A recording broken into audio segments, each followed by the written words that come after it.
The Christmas Train, a True Story by Thomas S. Monson. I knew the question was coming just like it came every year. My mother asked, "Tommy, have you thought about what you want for Christmas?" I yearned as only a boy could yearn for a train. Not a common wind-up model train that was affordable. Rather, I wanted one that operated through the miracle of electricity.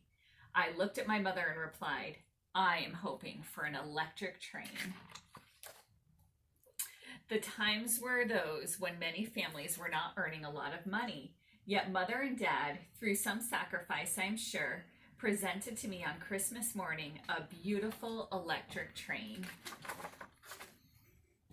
For hours I operated the transformer, watching the engine first pull its cars forward, then push them backward around the track. My new train went round and round with endless energy, and I never had to wind it up. Mother entered the living room and said to me that she had purchased a wind-up train for Mrs. Hanson's son Mark, who lived down the street. Curious, I asked if I could see the train. The engine was short and blocky, not long and sleek like the nicer model I had received. However, I did take notice of an oil tanker car that was part of his inexpensive set. My train had no such car, and I began to feel pangs of envy. I put up such a fuss that Mother surrendered to my pleadings and handed me the oil tanker car. She said, "If you need it more than Mark, you take it." I put the oil tanker with my train. Of course, my electric train with endless energy could easily pull the additional oil tanker car. I felt pleased with the result. Soon afterward, Mother invited me to accompany her to the Hanson home. We gathered Mark's remaining cars and his wind-up engine and walked to his home down a nearby lane. I'll never forget the look on Mark's face when he received the train. Mark was a year or two older than I. He had never anticipated such a gift and was thrilled beyond words.